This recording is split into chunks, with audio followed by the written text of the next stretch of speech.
Saludos y bendiciones en esta hora de la mañana. Muy bienvenidos a nuestra escuela de discipulado de reino, discipulando a las naciones de la tierra. Bienvenidos, gracias por ser parte de esta escuela. Nuestro único deseo y nuestro único anhelo y oración es que usted pueda ser bendecido, pueda ser edificado, usted pueda ser entrenado en las verdades contenidas en la palabra eterna de Dios. Le damos la bienvenida y le animamos a continuar a ser un estudiante continuo, permanente de nuestra escuela. Si usted desea accesar a todo el material de la Escuela de Discipulado de Reino, solo tiene que suscribirse a nuestro canal de YouTube. Al final aparece la dirección o el enlace a través del cual usted puede obtener todo el material de esta escuela. Queremos agradecer a todas las personas que se comunican, nos envían sus mensajes, nos reportan sus sintonías en diferentes países del mundo, desde donde nos escriben y hasta donde llega esta maravillosa señal. Que toda la gloria y toda la honra sea para nuestro Señor y Salvador Jesucristo.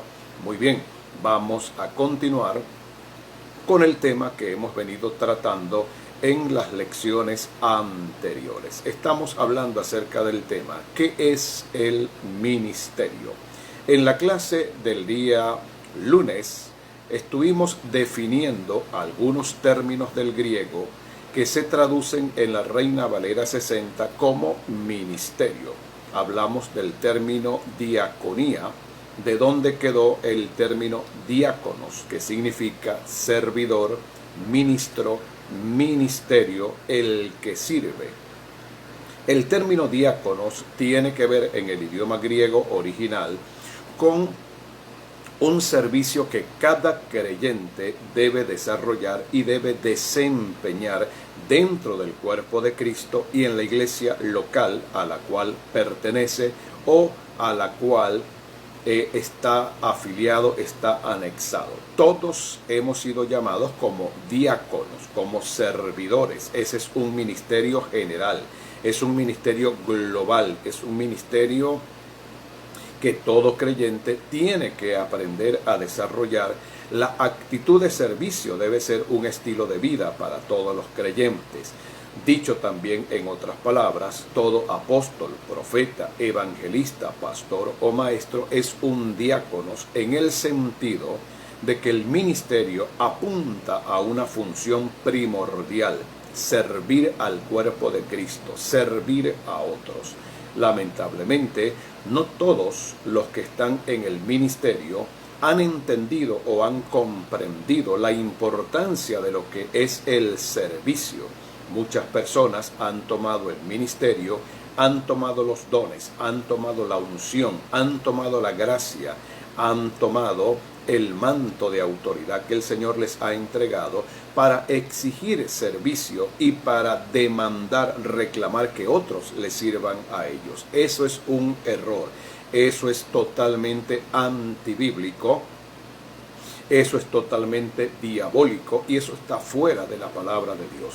Jesús dijo que Él vino a darnos el ejemplo, porque el Hijo del Hombre no vino para ser servido, sino para servir y dar su vida en rescate por muchos. Así que es importante que usted aprenda a ver, aprenda a descubrir, aprenda a entender desde el principio que todo ministerio y todo don tiene como finalidad servir al cuerpo de Cristo, servir a los demás, incluso servir a los que no conocen a Jesús o no han tenido una experiencia salvadora con Él. Eso es lo que significa en términos generales diaconía o diáconos del griego cuando se traduce como ministerio. El segundo término que traducimos como ministerio es el término leiturgia, y de allí viene leiturgos. Este término es más específico en el idioma griego y tiene que ver con personas que desempeñan o desarrollan una función específica o un ministerio específico. Ya no se trata simplemente de servir en términos generales o globales o corporativos. Ahora se trata de una función específica, un ministerio específico y un área específica donde el creyente, donde el hombre de Dios o la mujer de Dios que ha sido llamado por el Señor debe desarrollar, debe desempeñar y por la cual debe entregar cuentas al Señor el día de su venida cuando estemos ante el tribunal de Cristo. Con esto en mente y entendiendo que hay dos funciones distintas y diferentes en cuanto al ministerio, vamos a definir ahora lo que significa el término don o el término dones. Pablo en Primera de Corintios, en el capítulo número 12, nos habla con respecto a los dones espirituales. Vamos a mirar el texto de Primera de Corintios, capítulo número 12 y versículo número 1. Dice el apóstol Pablo: no quiero, hermanos, que ignoréis acerca de los dones espirituales. El término don y el término dones en plural procede también de palabras del idioma griego en que se escribió el Nuevo Testamento. La primera palabra del idioma griego que se traduce como don es la palabra carisma, cuya raíz es la palabra caris, que significa gracia. Cuando hablamos de un don espiritual o carisma, estamos hablando de una gracia impartida. Estamos hablando de un regalo de Dios. Estamos hablando de algo con lo cual Dios te equipa, te capacita, con lo cual Dios te habilita. Los dones no tienen que ver con el receptor de los dones. Los dones tienen que ver con el dador de los dones. Santiago dice en el capítulo número 1 de Santiago, él dice: de Dios desciende toda buena dádiva y todo don perfecto. Él es el Padre de las luces, en el cual no hay mudanza ni sombra de variación. Los dones son gratuitos, por eso se llaman dones, porque son regalos, porque proceden por gracia de Dios. Muchas personas, cuando reciben dones, cuando reciben gracia, cuando reciben bendiciones, inmediatamente tratan de adueñarse o de apropiarse de algo que les es otorgado de manera gratuita. Hay una confusión dentro de la Iglesia de Cristo en cuanto al tema de los dones. Los dones no determinan la santidad de un creyente. Lo voy a repetir una vez más. El tener dones, el manifestar dones, el manifestar la unción, el tener un ministerio, no determina la santidad que una persona tiene, porque los dones son repartidos para todos los creyentes y no tiene que ver con lo que usted hace o deja de hacer. Usted tiene que entender que a la luz de la palabra de Dios, en el momento en que usted creyó en Cristo como Señor y Salvador, le fueron otorgados dones de manera gratuita, sin que usted hiciera algo, sin que usted pagara un precio para poder recibir esos dones. La pregunta que surge es la siguiente: si los dones no determinan la santidad de un creyente, ¿qué es lo que determina la santidad de un creyente? El fruto del Espíritu Santo, que aparece en Gálatas capítulo 5, versículo 22 y versículo 23. Más el fruto del Espíritu es amor, gozo, paz, paciencia, benignidad, bondad, fe, mansedumbre, templanza. Contra tales cosas no hay ley. Hay una gran confusión dentro de la iglesia y asumimos que si una persona posee muchos dones, posee grandes dones, asumimos que si una persona de alguna manera está ungida y Dios le usa, inmediatamente estamos ante la presencia de una persona con un alto nivel de santidad en su vida. No es así.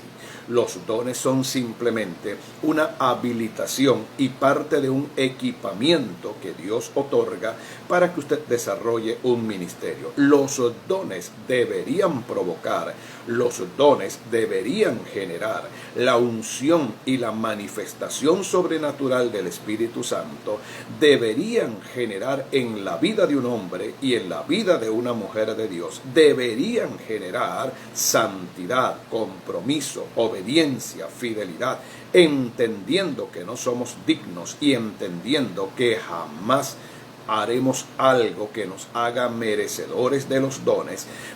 Deberíamos tener una actitud de humildad y de reconocimiento delante de Dios y ser agradecidos por todo lo que Dios nos ha entregado o nos ha otorgado.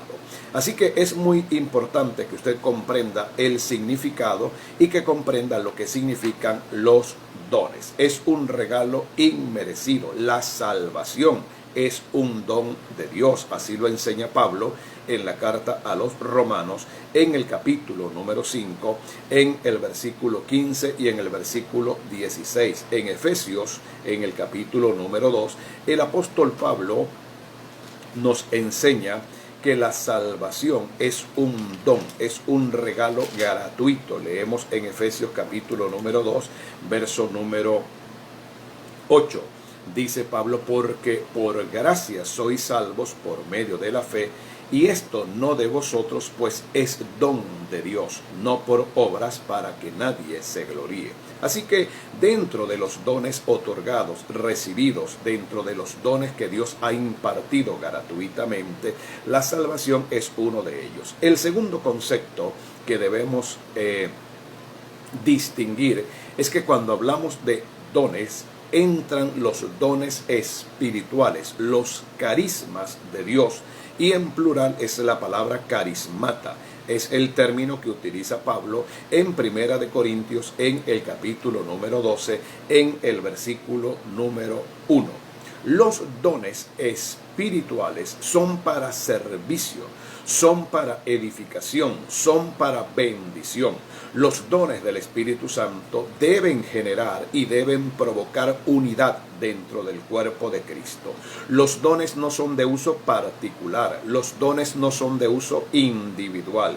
No existe tal cosa como Dios llamando a un hombre, llamando a una mujer con un ministerio para que se convierta en un ministerio solitario, independiente, un ministerio totalmente aislado, divorciado del cuerpo de Cristo. Los dones fueron establecidos para provecho del cuerpo de Cristo. Si usted es un hombre de Dios y es una mujer de Dios, con dones, con llamado, con ministerio, y pretende vivir una vida aislada, separada del cuerpo de Cristo, separada de la iglesia, separada de una congregación local, fuera de la cobertura y de la autoridad establecida dentro de la iglesia, usted no ha entendido perfectamente lo que significa el don. Está usando incorrectamente algo que le fue dado por gracia, que le fue dado gratuitamente, que le fue dado sin ningún costo, sin ningún precio, y que le fue otorgado para que usted bendiga, edifique, para que usted imparta provecho al resto del cuerpo de Cristo. Hemos encontrado de una manera muy preocupante a muchas personas que después que reciben un don, después que reciben un llamado y después que reciben un ministerio, no quieren asistir a ninguna congregación, no quieren ser parte de ninguna congregación, no quieren tener ninguna figura de autoridad espiritual que los pueda monitorear, que los pueda ayudar. Se consideran personas totalmente indispensables, inseparables, aislados e individualistas con respecto al llamado, con respecto al ministerio, con respecto a la gracia y a la unción que Dios les ha otorgado. Esa figura, esa clase de pensamiento babilónico, esa clase de pensamiento ególatra, egoísta, individualista, está en contra del verdadero espíritu de Cristo y en contra del diseño de Dios para la iglesia. Por eso cuando Pablo habla en Primera de Corintios capítulo número 12 y en Efesios capítulo número 4 con respecto a los dones espirituales en Corintios 12 y con respecto a los dones ministeriales en Efesios 4, Todo apunta a la unidad del cuerpo de Cristo. Necesitamos volver al diseño original. Necesitamos volver al principio espiritual. Necesitamos entender una visión y una revelación de lo que significa el cuerpo de Cristo. La razón por la cual el cuerpo de Cristo ha sido fracturado, dividido, ha sido lamentablemente tan golpeado, es porque muchas personas piensan que si ya tienen un ministerio, tienen un don, una gracia o una unción, ahora tienen la total libertad para hacer con los dones lo que ellos mejor les parece o crean más conveniente. Ese es un error. Ese no es el diseño de la iglesia nuevo testamentaria y no es el diseño de una iglesia apostólica y profética. Es importante entender eso. El tercer concepto que es importante mencionar con respecto a los dones es que no se menciona solo un don, se menciona dones. En plural significa carismata. Cuando Pablo dice, no quiero que ignoréis acerca de los dones espirituales, lo que Pablo está diciendo en el idioma original griego es, no quiero que ignoréis acerca de los carismatas, y del término carismata o carisma, don en plural y dones don en singular y dones en plural, quedó la expresión carismático. Carismático no tiene que ver con ningún movimiento religioso, ni tiene que ver tampoco con ningún título que alguien se puede asignar. Carismático viene de carismata o de carisma y significa una persona que fluye, una persona que opera, una persona que está activada, una persona que ha sido asignada por el Señor con dones espirituales. Si usted ha recibido la gracia del Señor de hablar en otras lenguas, eso es carismático. Si usted es una persona que ha sido ungido para orar por los enfermos, echar fuera los demonios, interpretar otras lenguas, fluir bajo el don de palabra de sabiduría, el don de palabra de ciencia, el don de discernimiento de espíritu, eso es carismático también. Otro término que se traduce en el Nuevo Testamento como don, que no es carisma ni es carismata, es el término doma. Se escribe D-O-M-A. El término doma, a diferencia de carisma y de carismata, se menciona en Efesios capítulo 4, en el versículo número 7, donde leemos de la siguiente manera: pero a cada uno de nosotros fue dada la gracia conforme a la medida del don de Cristo. La expresión el don de Cristo se traduce del griego el doma de Cristo. Cuando hablamos de el doma, ¿a qué nos estamos refiriendo? El doma se refiere a los dones ministeriales y el Señor Jesucristo ha establecido 5 domas ministeriales dentro de la iglesia y dentro del cuerpo de Cristo. El don de apóstol, el don de profeta, el don ministerial de evangelista, el don ministerial de pastor y el don ministerial de maestro. No son carismas ni son carismatas, dones espirituales, son dones ministeriales y usted tiene que aprender a conocer la diferencia entre el carisma y el doma. En el plural, el término doma es domata y a eso se refieren los ministerios de Efesios capítulo número 4. El término doma, don, ministerial, en español significa uno que ha sido llamado, uno que ha sido comisionado, uno que ha sido ungido para abrir un camino, para abrir un espacio, para abrir una abertura, para aperturar un camino para que otros puedan más tarde, otros puedan después pasar por ese camino. Así que cuando hablamos de los dones ministeriales o cuando hablamos del doma o del domata en plural, estamos hablando de hombres y de mujeres con una unción, con una autoridad espiritual dentro de una ciudad, dentro de una iglesia local, dentro de una nación, dentro de un país, un continente o dentro del mundo entero, cuya característica, cuya habilidad por la gracia y la unción de el don por medio del Espíritu Santo, consiste en abrir espacios, consiste en abrir aquellas puertas que han permanecido cerradas. El domata, el ministerio, tiene una autoridad espiritual muy especial, muy grande y muy poderosa. No todos reciben la misma unción, no todos reciben la misma autoridad. Por ejemplo, hay ministerios a los que Dios ha llamado para que funcionen dentro de la iglesia local. El caso de los pastores, el caso de los maestros, el caso de los evangelistas. Hay ministerios que han recibido un llamado que va más allá de la iglesia local. Son ministerios con un impacto, son ministerios con una influencia, son ministerios que tienen una capacidad de impactar una comunidad, pero hay ministerios que han recibido una autoridad y un nivel de impacto a nivel de una ciudad.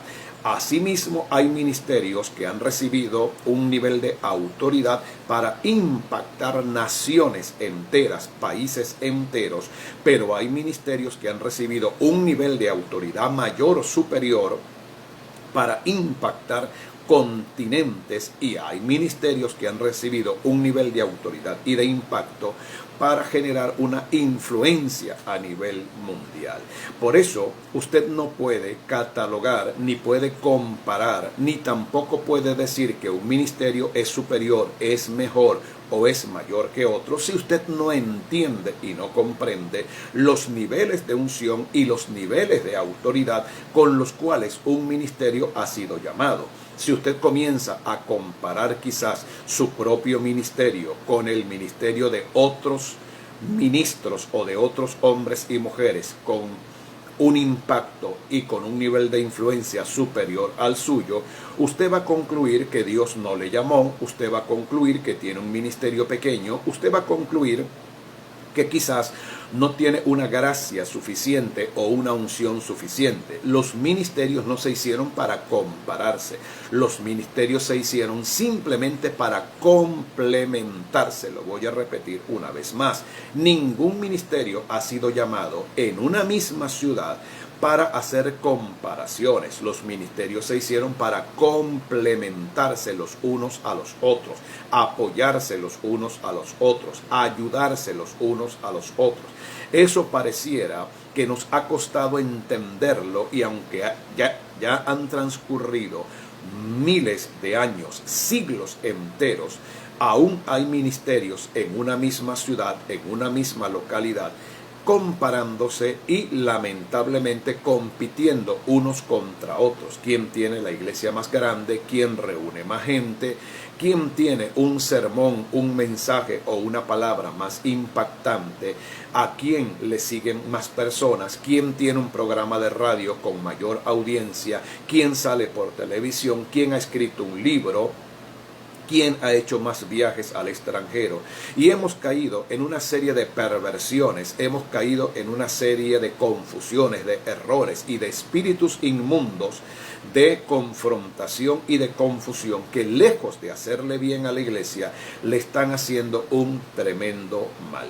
Pablo dice en Efesios 4:7, dice: pero a cada uno de nosotros fue dada la gracia conforme a la medida del don de Cristo, lo que significa que cada uno ha recibido un don, un llamado y un ministerio distinto de otro. En una misma ciudad pueden convivir cientos, miles de pastores, y usted nunca va a conseguir un pastor idéntico, un pastor que es la fotocopia al carbón de otro pastor. Nunca va a conseguir que dos pastores predican de la misma manera. Nunca va a encontrar a dos pastores con la misma gracia y la misma unción.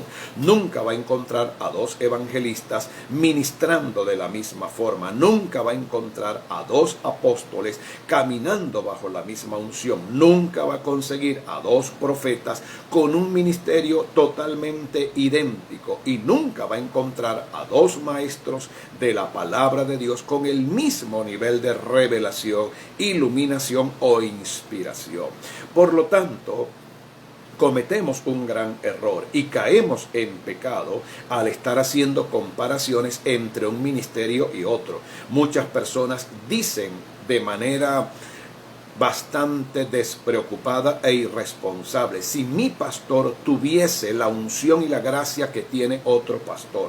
Usted tiene que entender como discípulo y tiene que entender como discípula que su pastor es un caso único, es una persona individual, con una gracia, con un llamado y con una revelación y una unción que el Señor le dio a ese hombre o le dio a esa mujer o le dio a esa pareja pastoral para desarrollar un llamado y un ministerio específico.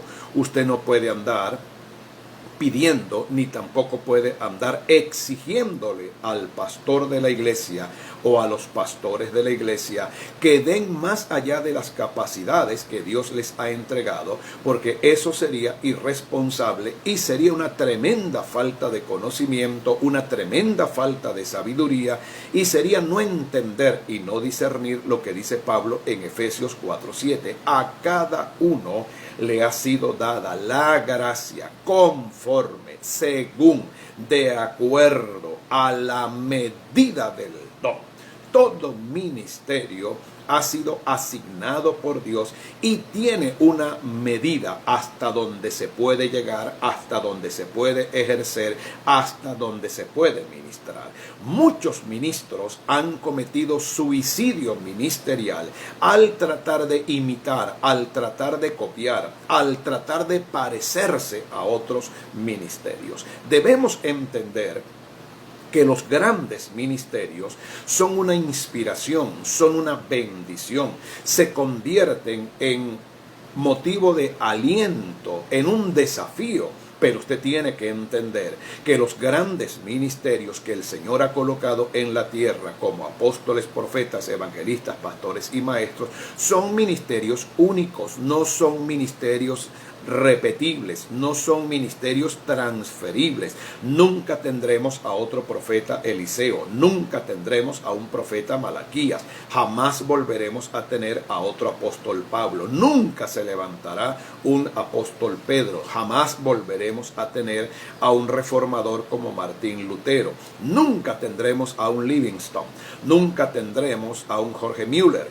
Estos ministerios aparecieron de manera única, irrepetible, en un momento de gran necesidad espiritual. Dios sigue levantando ministerios, Dios sigue llamando hombres, Dios sigue llamando mujeres, pero usted nunca va a encontrar a otra Kathryn Kuhlman, usted nunca va a encontrar a otra Débora, la profetisa, usted nunca va a encontrar a otra María, hermana de Aarón y de Moisés, usted nunca va a encontrar a otros hombres idénticos. No trate de copiar ministerios, por favor. No trate de imitar. Aprenda de otros. Reciba de otros. Aliméntese de otros. Inspírese en otros ministerios, pero entienda y comprenda que su llamado y su ministerio es único y es especial en el nombre de Jesús de Nazaret. Eso es importantísimo que usted lo entienda. En el Evangelio de Mateo, en el capítulo número 25, para ahondar un poco más, Mateo capítulo 25 y versículo número 15, el Señor Jesús, en una extraordinaria parábola, antes de ir a la cruz del Calvario, enseñó lo siguiente: porque el reino de los cielos, Mateo 25:14, es como un hombre que, yéndose lejos, llamó a sus siervos y les entregó sus bienes.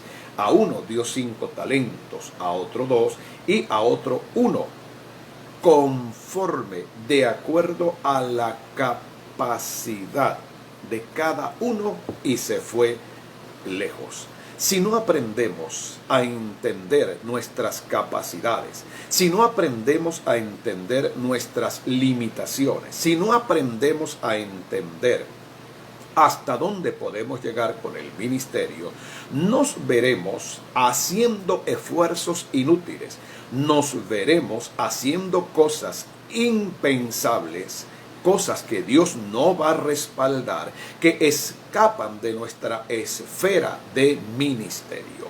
Usted que es un pastor, usted que es un apóstol, usted que es un ministro, respetuosamente debo decirle en el nombre del Señor Jesucristo que humildad es reconocer nuestras limitaciones. Quizás usted sea un pastor que no tiene una unción evangelística y usted quiere ganar almas, usted prepara los mejores sermones, usted prepara los mejores estudios bíblicos, prepara sus mejores enseñanzas para el día domingo, pero no obtiene la respuesta que desea y eso está generando un nivel de frustración y de amargura dentro de su corazón. Un consejo como amigo y como ministro: entienda, usted es un pastor. ¿A qué se dedican los pastores? Como su nombre lo indica, un pastor es el que apacienta, un pastor es el que da pastos, un pastor es el que alimenta un rebaño. La habilidad, la gracia y la unción para ganar almas le corresponden al evangelista. Un consejo: busque a un evangelista, llame a un evangelista, invite a su congregación local a un evangelista, prepare un evento evangelístico, prepare una campaña evangelística, haga un trabajo de evangelismo, de evangelización, invite a alguien con esa gracia, con esa unción, con esa palabra, con esa autoridad para ganar y llamar almas a los pies de Cristo, y de esa manera usted aprenderá y entenderá que lo que usted no puede hacer como ministerio pastoral, lo puede hacer un evangelista a quien Dios ha ungido con dones de sanidades, con un don de milagros. Deje de andar en la vida con esa sospecha de que no voy a invitar a nadie, no voy a compartir con nadie, voy a cuidar mi púlpito. Hay una gran diferencia, estimado ministro y pastor. Hay una gran diferencia entre cuidar el púlpito, cuidar la doctrina, cuidar la enseñanza de la palabra y mantenernos atrincherados y no darle oportunidad a otros ministerios que deben venir a la iglesia, que deben ser aceptados, a los que se les debe abrir las puertas de la congregación, porque según el diseño y el modelo bíblico de Efesios 4, 11 y 12, los ministerios, los 5 ministerios, los 5 domatas, los 5 domas, el don de Cristo manifestado en los apóstoles, profetas, evangelistas, pastores y maestros, ha sido simple y llanamente edificar esa iglesia, esa congregación, edificar ese cuerpo en el cual usted ha sido asignado y ha sido colocado. Todas las iglesias del mundo deberían estar abiertas al ministerio de un apóstol, al ministerio de un profeta, al ministerio de un evangelista, al ministerio de otros pastores y maestros. Haciendo eso, conoceremos, entenderemos, tendremos el discernimiento para medir nuestras limitaciones y comprender que nos necesitamos unos a otros como miembros del cuerpo de Cristo.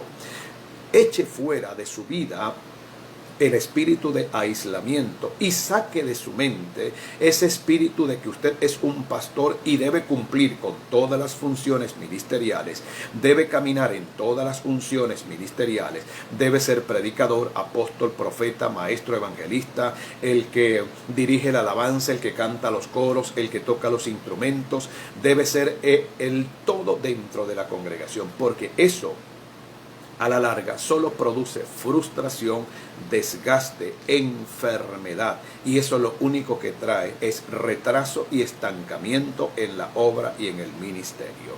Quiero saludar en esta hora de la mañana a nuestra hermana Mariela Peña, Santo Domingo, República Dominicana. Quiero saludar a nuestro hermano Jorber Urdaneta en Barranquilla, Colombia. Quiero saludar a la pastora Marisol Guerrero de Aponte, allá en Paraguay, al profeta Rafael Carmona, deseando y anhelando y orando que esta escuela de discipulado de reino y este tema que es el ministerio se convierta en una bendición de Dios y en una respuesta y en una solución del cielo para cualquier problema ministerial que usted pueda estar presentando en este momento. Así que tenemos entonces en el Nuevo Testamento dos términos que se traducen como don. El término carisma en singular, el término carismata en plural, y tiene que ver con los dones espirituales. El otro término en el idioma griego que se traduce como don es el término doma en singular y el término domata en plural. Estos dos términos, doma y domata, tienen que ver con los dones ministeriales, mientras que el término carisma y carismata tienen que ver con los dones espirituales. Eso es importante en el nombre de Jesús. Ya para finalizar, debo recordarle que dentro del cuerpo de Cristo, según lo que enseña Primera de Corintios capítulo número 12, según lo que enseña Primera de Pedro capítulo número 4 y versículo número 10. Vamos a mirar este texto ya para cerrar esta enseñanza del día de hoy. En Primera de Pedro, el apóstol Pedro, en Primera de Pedro capítulo 4, versículo número 10, Pedro dice algo importante, algo que me parece muy propio y que deberíamos refrescar y deberíamos enseñar hoy en día en nuestras congregaciones. El apóstol Pedro dice en Primera de Pedro 4:10, cada uno según el don que ha recibido, ministrelo a otros como buenos administradores de la multiforme gracia de Dios.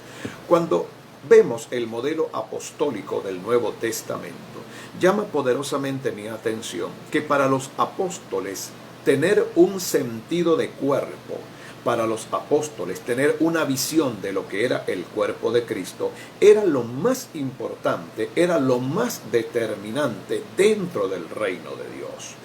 21 siglos después, el concepto que tenemos nosotros es el concepto de denominación.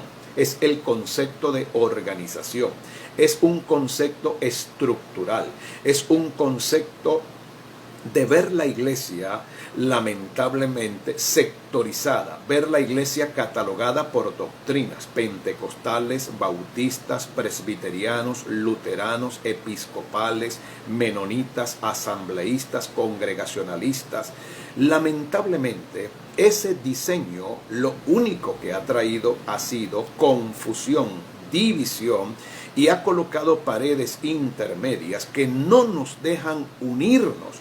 Por eso, cuando vamos a las ciudades y visitamos las naciones de la tierra, vemos que este flagelo lamentablemente sustituyó, cambió, transicionó el concepto de cuerpo de Cristo por el concepto de organización. Por eso muchos ministerios, cuando llegan a una ciudad o cuando llegan a un lugar, lo primero que preguntan es a qué organización pertenece, con quién está trabajando, cuáles son los credenciales de la denominación a la cual pertenece. La iglesia nunca tuvo denominaciones, la iglesia nunca perteneció a ninguna organización, la iglesia nunca perteneció a ningún concilio, la iglesia nació siendo apostólica y profética. Dios nunca le colocó a la iglesia barreras, fronteras, límites, ni le colocó paredes intermedias. Las denominaciones y las organizaciones son buenas, pero muchas lamentablemente se han alejado del propósito. La iglesia tiene un modelo, la iglesia tiene un diseño, la iglesia tiene una estructura bajo la cual debe caminar, y la estructura bajo la cual la iglesia debe caminar es la estructura apostólica y la estructura profética del primer siglo. Pedro dice, cada uno ministre a otros. Lamentablemente, hay ministerios valiosos, hay dones valiosos que están estancados en las cuatro paredes de la congregación, y de alguna forma eso nos ha impedido compartir con otros, bendecir a otros, ayudar a otros y extender nuestra mano de amigos y nuestra mano de compañerismo a otros ministerios. Muchas personas me han preguntado, pastor, ¿Cuándo se va a producir una reforma, un cambio? ¿Cuándo se va a producir un cambio de paradigma en la mente de los ministerios y de muchos hombres y mujeres que están en la obra de Dios? Eso es algo que solamente el Señor lo sabe. Estamos utilizando esta plataforma simplemente para enseñar lo que ya está escrito. No estamos enseñando nada nuevo, no estamos enseñando nada diferente, no estamos enseñando nada tomado por los cabellos, ni estamos fomentando ningún espíritu de rebeldía ni de desobediencia. Al contrario, esta escuela de discipulado y este tema que es el ministerio busca como finalidad hacernos entender y hacernos comprender que uniendo los dones, uniendo las capacidades, uniendo la potencialidad, la iglesia puede provocar y puede generar un nivel de impacto y de bendición superior al que hemos logrado y hemos obtenido estando aislados, estando separados y no confraternizando los unos con los otros, porque no tenemos una visión clara y una revelación completa de lo que significa el cuerpo de Jesucristo en una localidad, en una ciudad, en un país, en un continente o en el mundo entero.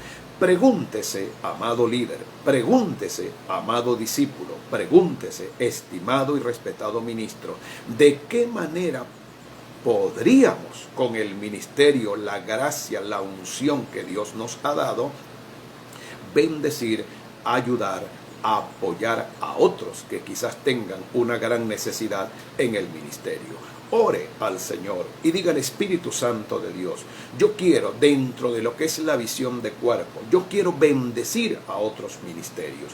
Quiero dar de gracia lo que de gracia he recibido. Quiero ir voluntariamente y apoyar a otros en el trabajo que están haciendo. Quiero, Señor, extender mi mano de amor, mi mano solidaria de compañerismo, sin ningún interés a cambio.